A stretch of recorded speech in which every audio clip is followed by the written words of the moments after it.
Praise the Lord. രാവിലെ തോറും ദൈവത്തിൻ്റെ ദയ പുതിയതാകുന്നു. അത് ഇന്നാളിലും പുതിയതായിരിക്കുന്നുവെന്നുള്ള ഉറപ്പോടെ, വിശ്വാസത്തോടെ, ഇന്നലെക്കാട്ടിൽ ഉപരിയായി ഇന്ന് പ്രാർത്ഥനയിൽ പോരാടുന്നവരായി, ആത്മാവിൽ ജാഗരിക്കുന്നവരായി, കൃപയിൽ ശക്തിപ്പെടുന്നവരായി നമുക്ക് ക്രിസ്തീയ ജീവിതത്തിൽ ഒരു പടി കൂടെ ഇന്ന് കയറി നിൽക്കാം. ഒരു പടി കൂടെ നമുക്ക് മുന്നിൽ നിൽക്കാം. ഇന്നലെക്കാട്ടിലും ഇന്ന് ഞാനൊരു ഉയർന്ന അളവിലുള്ള ക്രിസ്ത്യാനിയാകുന്നുവെന്ന്, ഇന്നലെക്കാട്ടിലും ഞാൻ ഇന്ന് ശക്തനായ ഒരു ക്രിസ്ത്യാനിയാണെന്നുള്ള ഉറപ്പോടുകൂടെ നമുക്ക് ക്രിസ്തുവിന് വേണ്ടി ഉയർന്നു നിൽക്കാം, ഉറച്ച് പ്രകാശിക്കാം. നാം യൂദായുടെ ലേഖനമാണ് ഈ പ്രാർത്ഥനാ ദിനങ്ങളിൽ ധ്യാനിച്ചു വരുന്നത്. യൂദായുടെ ലേഖനം 3-ാം വാക്യമാണ് ഇന്നലെ നാം പ്രവേശിച്ചത്. അതിൽ 2 കാര്യങ്ങൾ നാം കണ്ടു. പൊതുവിലുള്ള രക്ഷയും ഒരു കൂട്ടർക്ക് മാത്രമായി, ശുദ്ധന്മാർക്ക് മാത്രമായി ഭരമേൽപ്പിക്കപ്പെടുന്നതായ വിശ്വാസവും എന്ന് നമ്മൾ കാണുകയുണ്ടായി. ആ വാക്യത്തിലേക്ക് നമുക്ക് ഒരുമിച്ച് വരാം, ഒരുമിച്ച് ആ വാക്യമെടുക്കാം, വായിക്കാം.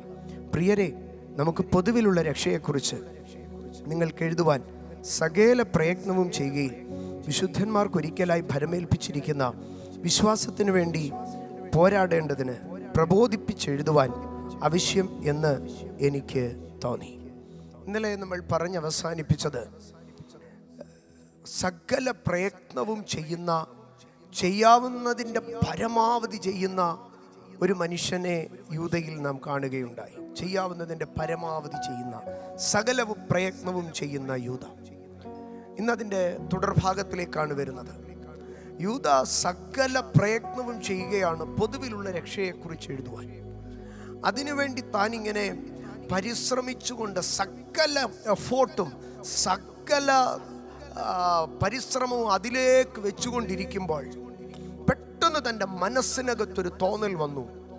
നീ ഇത്ര ദിവസമായിട്ട് പരിശ്രമിക്കുന്നത് പൊതുവിലുള്ള രക്ഷയെക്കുറിച്ച് എഴുതേണ്ടതിനാണ്. ഇത്ര ദിവസങ്ങളായി നീ ഇരുന്ന് ഹാർഡ് വർക്ക് ചെയ്യുന്നത്, ഉറക്കൊഴിഞ്ഞിരിക്കുന്നത് നീ പൊതുവിലുള്ള രക്ഷയെക്കുറിച്ച് എഴുതേണ്ടതിനാണ്. പക്ഷേ പെട്ടെന്ന് മനസ്സിനകത്ത് പറയാണ്, നീ അതിനെക്കുറിച്ചല്ല എഴുതേണ്ടത്. വിശുദ്ധന്മാർക്ക് ഒരിക്കലായി ഭരമേൽപ്പിച്ചിരിക്കുന്ന വിശ്വാസത്തിന് വേണ്ടി പോരാടേണ്ടതിന് നീ പ്രബോധിപ്പിച്ചെഴുതണം എന്ന് തൻ്റെ മനസ്സിനകത്തൊരു തോന്നൽ.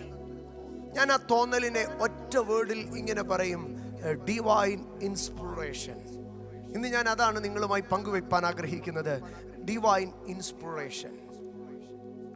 എല്ലാ മനുഷ്യൻ്റെയും ജീവിതത്തിൽ ഒരു ഡിവൈൻ ഇൻസ്പിറേഷൻ അവരുടെ ലൈഫിനെ തിരിക്കുന്നത് നമുക്ക് കാണുവാൻ കഴിയും. എഫോർട്ട് മുഴുവനും ഒരു കാര്യത്തിന് വേണ്ടി, പരിശ്രമം മുഴുവനും ഒരു കാര്യത്തിന് വേണ്ടി, പക്ഷേ പെട്ടെന്ന് മൈൻഡിനെ ദൈവം ട്വിസ്റ്റ് ചെയ്യുകയാണ്. ഒരു ഡിവൈൻ ഇൻസ്പിറേഷൻ. അതിനകത്ത് ഇന്നലെ വരെ നമ്മൾ അധ്വാനിച്ചതെല്ലാം വെറുതെ ആയിപ്പോയി. ഇന്നലെ വരെ നമ്മൾ എഫോർട്ട് ഇട്ടതെല്ലാം വെറുതെ ആയിപ്പോയി. ഇന്നലെ വരെ നമ്മൾ ഹാർഡ് വർക്ക് ചെയ്തതെല്ലാം വെറുതെ ആയിപ്പോയി. അതിനകത്തുനിന്ന് ഒരു റിസൾട്ടും കിട്ടുന്നില്ല. പകരം ഒറ്റയടിക്ക് ഒരു 180 ഡിഗ്രി അങ്ങ് തിരിയുകയാ സംഗതി. ഇന്നലെ വരെ നമ്മുടെ ഭാഷയിൽ പറഞ്ഞാൽ താൻ കുറെ ബുക്സ് വായിച്ചു, താൻ കുറെ നോട്ട് പ്രിപ്പയർ ചെയ്തു, താൻ എല്ലാം റെഡിയായി ഇരിക്കുകയാണ്. പൊതുവിലുള്ള രക്ഷയെക്കുറിച്ച് ഒരു തീസീസ് തന്നെ ഉണ്ടാക്കിയിട്ടിരിക്കുകയാണ്. പക്ഷെ പെട്ടെന്ന് പറഞ്ഞു, നീ ഇതൊന്നുമല്ല എഴുതേണ്ടത്, വിശുദ്ധന്മാർക്ക് ഒരിക്കലായി ഭരമേൽപ്പിച്ചിരിക്കുന്ന വിശ്വാസത്തെക്കുറിച്ച് എഴുതണം. ഒരുപക്ഷെ ഞാൻ കരുതുകയാണ്, പൊതുവിലുള്ള രക്ഷയെക്കുറിച്ച് യൂദാസ്ലീഹ എഴുതിയിരുന്നെങ്കിൽ ഒരു 10 അധ്യായം കണ്ടേനെ. പക്ഷെ 10 അധ്യായത്തിനുള്ള സ്റ്റഫ് യൂദാ റെഡിയാക്കി വെച്ചപ്പോഴായിരിക്കും ദൈവത്തിന്റെ പരിശുദ്ധാത്മാവ് തന്റെ മനസ്സിനകത്ത് പ്രേരണയിട്ടത്, അതല്ല നീ എഴുതേണ്ടത്, ഒരു പ്രബോധന ലെറ്റർ. അത് ആകെ 24-25 വാക്യം മാത്രമേ ഉള്ളൂ. അത്രയും മതിയെന്നേ. വലിയൊരു കൊട്ടാരം പണിയുവാൻ പ്രയത്നം ചെയ്തിരിക്കുന്ന മനുഷ്യന്റെ അടുക്കൽ ദൈവം പറയുക, ഒരു കൊച്ചു കൂടാരം പണിത് നീ അതിൽ താമസിച്ചു. Divine inspiration. ഇതാണ് ദൈവത്തിന്റെ പ്രവൃത്തി ഒരു മനുഷ്യനെ തിരിക്കുന്നത്. നമ്മുടെ ജീവിതത്തിലെ ഓരോ സംഗതികളും ഗോഡ് ഇൻസ്പയർഡ് ആയിരിക്കണം. ദൈവത്തിന്റെ വചനത്തിന്റെ പ്രത്യേകത അതല്ലേ. ഇതിലെ ഓരോ വാക്കുകളും ഗോഡ് ബ്രെത്ത്ഡ് ആണ്, ദൈവത്തിന്റെ ശ്വാസത്തിൽ നിന്ന് വന്നതാണ്. യൂദാ താൻ പ്രയത്നിച്ച പ്രയത്നത്തിനകത്ത് പൊതുവിലുള്ള രക്ഷയെക്കുറിച്ച് ഒരു 10 ചാപ്റ്റർ എഴുതിയിരുന്നെങ്കിൽ അതൊരിക്കലും ഈ ബൈബിളിൽ വരത്തില്ലായിരുന്നു. അത് ഈ ലോകത്തിലെ സകല ഭാഷകളിലേക്കും അച്ചടിക്കപ്പെടത്തില്ലായിരുന്നു. അതിന് ഇത്രയും എക്സ്പോഷർ കിട്ടത്തില്ലായിരുന്നു. പക്ഷേ ഡിവൈൻ ഇൻസ്പിറേഷനിൽ, ഗോഡ് ഇൻസ്പിറേഷനിൽ കുറഞ്ഞ 2 പാരഗ്രാഫ് മാത്രം എഴുതിയപ്പോൾ അത് ലോകത്തിന്റെ സകല ദിക്കുകളിലേക്കും 5 വൻകരകളിലേക്കും എത്തി. ഇന്ന് ഞാൻ എൻ്റെ ദൈവമക്കളോട് പറയട്ടെ, നമ്മുടെ എഫോർട്ട് കൊണ്ട് 10 ചാപ്റ്റർ എഴുതുന്നതിനെക്കാട്ടിലും ദൈവത്തിന്റെ ഗൈഡൻസിൽ, ദൈവത്തിന്റെ പദ്ധതിക്കകത്ത് ഒരു ചാപ്റ്റർ എഴുതുന്നതായിരിക്കും അത് ഏറെ ഫലപ്രദം. യൂദാ പറയും, ഞാൻ ചിന്തിച്ചതൊന്നും എഴുതിയില്ല, പകരം ഗോഡ് ഇൻസ്പയർഡ് ആയിട്ടുള്ളത് കുറച്ചേ ഞാൻ എഴുതിയുള്ളൂ. ഇതിനകത്ത് എന്നെ കേൾക്കുന്ന എൻ്റെ കുഞ്ഞുങ്ങളുടെ അടുക്കൽ ഞാൻ പറയട്ടെ, ഹൈസ്കൂൾ തുടങ്ങി നിങ്ങൾ ഒത്തിരി എഫോർട്ട് ഇട്ടു. എൻട്രൻസിന് പോകാൻ, മെഡിസിന് പോകാൻ, എഞ്ചിനീയറിങ്ങിന് പോകാൻ, IAS പോകാൻ നിങ്ങൾ ഒത്തിരി എഫോർട്ട് ഇട്ടു.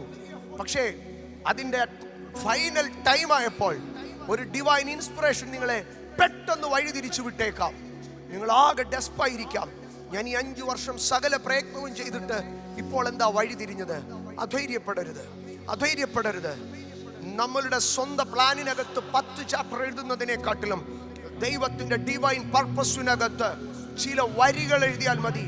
ദൈവത്തിന് അത് മതിയെന്നേ നമ്മളെ മാനിക്കാൻ, ദൈവത്തിന് അത് മതിയെന്നേ നമ്മളെ ഉപയോഗിക്കാൻ. ഓ ഹല്ലേലൂയ, ഹല്ലേലൂയ. എത്ര നല്ലവൻ, എത്ര വലിയവൻ, എത്ര അത്ഭുതവാൻ. സ്തോത്രം. ഞാൻ അതിനകത്തുനിന്ന് ഒരു കാര്യം പറയാം. God can change the mind. ഇത്രയും എഫോർട്ട് ഇട്ട മനുഷ്യൻ അത് എഴുതിയില്ല. Because God changed the mind. ദൈവത്തിനൊരു മനുഷ്യന്റെ മനസ്സിനെ തിരിക്കാൻ കഴിയും. ഇതിനകത്ത് ഏറ്റവും അതിശയകരമായി എനിക്ക് തോന്നുന്ന ഒരു ഞാൻ പലപ്പോഴും ആവർത്തിക്കുന്ന ഒരു ഭാഗം ഇന്ന് നിങ്ങളോട് പിന്നെയും പറയാം. അഹശ്വേരോശ് എന്നൊരു രാജാവിനെ നാം കാണുന്നുണ്ട്. ഈ രാജാവിന്റെ ചരിത്രം നാം ശ്രദ്ധിച്ചാൽ ഒരു മഠയനായ രാജാവിനെ പോലെ നമുക്ക് തോന്നും. ഇന്ത്യ തുടങ്ങി എത്യോപ്യ വരെ താൻ ഭരിക്കുകയാണ്. ഇന്ത്യ തുടങ്ങി എത്യോപ്യ വരെയുള്ള സകല ഗവർണർമാരും സകല രാജ്യത്തിന്റെ അധിപന്മാരും തന്നോടുകൂടെ ഈ വിരുന്ന് കഴിക്കുമ്പോൾ താൻ തൻ്റെ സ്വന്തം ഭാര്യയെ വിളിച്ചിട്ട് പറയാ, എടി ഇങ്ങ് വന്നേ, ഈ നാട്ടുകാരുടെയൊക്കെ മുമ്പിൽ നീ ഒന്ന് ഡാൻസ് കളിച്ചെന്ന്. വസ്തി എന്ന് പറയുന്ന വളരെ മര്യാദയുള്ള ഭാര്യ രാജാവിന്റെ അടുക്കൽ ഒരു കത്തെഴുതി അയച്ചു. ചക്രവർത്തി തിരുമനസ്സേ, ഞാൻ അങ്ങയുടെ ഭാര്യയല്ലേ, ഈ നാട്ടുകാരുടെ മുമ്പിൽ ഞാൻ ഡാൻസ് കളിക്കാൻ ഞാൻ കൊട്ടാരത്തിലെ നർത്തകിയല്ലല്ലോ, ഞാൻ അങ്ങയുടെ ഭാര്യയല്ലേ, അങ്ങ് അന്തഃപുരത്തിൽ വാ, ഞാൻ അങ്ങയ്ക്ക് വേണ്ടി എന്ത് നൃത്തവും ആടാം. പക്ഷേ ഈ കേവലം മനുഷ്യരുടെ മുൻപാകെ ഞാൻ ഒരു കൊട്ടാരം നർത്തകിയെ പോലെ ആടണോ? ഈ ചക്രവർത്തി എന്തൊരു ഭോഷനാണ്, സ്വന്തം ഭാര്യയെ നാട്ടുകാരുടെ മുമ്പാകെ തുള്ളിക്കാൻ നിന്ന മഠയൻ. ഇനിയും ഈ മര്യാദയുള്ള ഭാര്യ പറഞ്ഞ വാക്കിനെ അയാൾക്ക് ഉൾക്കൊള്ളാൻ കഴിഞ്ഞില്ല. അയാൾ അടുത്തതായി ചോദിക്കുകയാണ്, ഇവളെ എന്തു ചെയ്യണം? സ്വന്തം ഭാര്യയെ എന്തു ചെയ്യണമെന്ന് ചക്രവർത്തി തൻ്റെ കീഴിലുള്ള ദേശാധിപതിമാരുടെ അടുക്കൽ, ഗവർണർമാരുടെ അടുക്കൽ ചോദിക്കുക, എൻ്റെ ഭാര്യയോട് ഞാൻ എന്ത് ചെയ്യണം? അഹശ്വേരോശിന്റെ ഭാര്യയോട് അഹശ്വേരോശ് എന്ത് ചെയ്താൽ ഇവർക്ക് എന്തോ പോകാനാ? അവര് പറഞ്ഞു, രാജാവേ തട്ടിക്കളഞ്ഞേര്. നാട്ടുകാരുടെ വാക്ക് കേട്ട് സ്വന്തം ഭാര്യയെ അഹശ്വേരോശ് കൊന്നുകളഞ്ഞു. ഈ അഹശ്വേരോശിന്റെ മുമ്പിലേക്കാണ് എസ്തർ എന്ന കൊച്ചു പെൺകുട്ടി 3 ദിവസത്തെ ഉപവാസം കഴിഞ്ഞ് കയറി ചെല്ലുന്നത്. അഹശ്വേരോശിന്റെ മൈൻഡ് ചേഞ്ച് ആയത് കണ്ടോ? രാജ്ഞിയെ, നിനക്കെന്തു വേണം? നീ കയറി വാ, ഞാൻ ചെയ്തു തരാം. രാജ്ഞിയുടെ അടുക്കൽ വിരുന്നിന് പോകുന്നു, പിറ്റേന്നും വിരുന്നിന് പോകുന്നു. രാജ്ഞി ചോദിക്കുന്നതെല്ലാം ചെയ്തു കൊടുക്കുന്നു. കണ്ടോ, ദൈവത്തിനൊരു മനുഷ്യന്റെ മൈൻഡിനെ മാറ്റാൻ കഴിയും. മഹാപുരോഹിതന്മാരുടെ അധികാരപത്രം വാങ്ങി ദമസ്കോസിലേക്ക് പോകുന്ന വഴിയിൽ ദമസ്കോസിന്റെ ഗേറ്റ് കടക്കുന്നതിന് മുമ്പേ പൗലോസിന്റെ മൈൻഡ് മാറി. ദൈവത്തിന്റെ ഒരു എൻകൗണ്ടറിനകത്ത് ആലയത്തിൽ ഇരുന്ന ഉപകരണങ്ങളെ എടുത്ത് കള്ളുകുടിച്ചുകൊണ്ട് അട്ടഹസിച്ച് അഹങ്കരിച്ച ബേൽശസ്സറിന്റെ മുഖഭാവം മാറി. അരയുടെ കെട്ടഴിഞ്ഞ് ഏപ്പുകളാടി മുഴങ്കാലുകൾ വിറച്ചവന്റെ മൈൻഡ് ചേഞ്ചായി. ദൈവത്തിന്റെ ഒറ്റ വിരലുകൊണ്ട് ദൈവത്തിന് ഒരു മനുഷ്യന്റെ മൈൻഡ് മാറ്റാൻ കഴിയും. യഹൂദ ബാലന്മാർ കത്തിയെരിയുന്നത് കാണാൻ സിംഹാസനത്തിൽ ചാരിക്കിടന്ന നെബൂഖദ്നേസർ ചാടി എഴുന്നേറ്റ് പേടിച്ചു നിന്നിട്ട് പറഞ്ഞു, ഞാൻ നിർത്തിയ ബിംബമല്ല ദൈവം, യഹൂദന്മാരുടെ ദൈവമാണ് യഥാർത്ഥ ദൈവമെന്ന് വിളിച്ചു പറഞ്ഞു. God can change, twist the mind. ഞാൻ അതിനെ 2 അളവിൽ പറയും. ദൈവത്തിന് നമുക്ക് വേണ്ടി ചിലരുടെ മനസ്സിനെ തിരിക്കാനും കഴിയും, ദൈവത്തിന് നമ്മുടെ മനസ്സ് തിരിക്കാനും കഴിയും. യൂദ പറയുകയാണ്, ഞാൻ ഒത്തിരി എഫോർട്ട് ഇട്ട് പ്രവർത്തിച്ചത് മുഴുവനും പ്രയത്നിച്ചത് മുഴുവനും പൊതുവിലുള്ള രക്ഷയെക്കുറിച്ച് എഴുതാനാ. പക്ഷേ ദൈവത്തിൻ്റെ ഇൻസ്പിറേഷൻ വന്നു കഴിഞ്ഞപ്പോൾ ഞാൻ അത് മൊത്തം മാറ്റിയിട്ട് ഞാൻ വിശുദ്ധന്മാർക്ക് ഒരിക്കലായി ഭരമേൽപ്പിച്ച വിശ്വാസത്തെക്കുറിച്ച് എഴുതുവാൻ തുടങ്ങി. ഞാനൊന്ന് പറയട്ടെ, നിന്റെ വിചാരങ്ങൾക്കൊത്തവണ്ണമല്ല എഴുതപ്പെടാൻ പോകുന്നത്, ദൈവത്തിൻ്റെ ഇൻസ്പിറേഷൻ ഒത്തവണ്ണം, ദൈവത്തിൻ്റെ പർപ്പസിനൊത്തവണ്ണം എഴുതപ്പെടും. ഇന്ന് വിശ്വസിക്കാൻ കഴിയുമോ? എൻ്റെ തോട്ട് പ്രോസസ്സിനകത്തുള്ളതല്ല എഴുതപ്പെടാൻ പോകുന്നത്, ദൈവത്തിൻ്റെ മാസ്റ്റർ പ്ലാനിനകത്തുള്ളതാണ് എഴുതപ്പെടാൻ പോകുന്നത്. യൂദ എഴുതുവാൻ ചിന്തിച്ചതൊക്കെ പൊതുവിലുള്ള രക്ഷയെക്കുറിച്ച് 10 അധ്യായങ്ങൾ അതെഴുതി അവിടങ്ങളിലായിട്ട് കൊടുക്കാം. പക്ഷേ ദൈവത്തിൻ്റെ ഉദ്ദേശം ഒരൊറ്റ പേജ് എഴുതിക്കണം അവനെ കൊണ്ട്, അത് ലോകം മുഴുവനും എത്തിക്കണം. 10 പേജ് എഴുതി ലോക്കലിൽ അച്ചടിക്കാനിരുന്ന യൂദായെ കൊണ്ട് ഒറ്റ പേജ് അടിപ്പിച്ച് യൂണിവേഴ്സൽ പബ്ലിഷിലേക്ക് ദൈവം കൊണ്ടുവന്നു. ഞാൻ ഒരിക്കൽ കൂടെ പറയാം, 10 പേജ് അടിച്ച്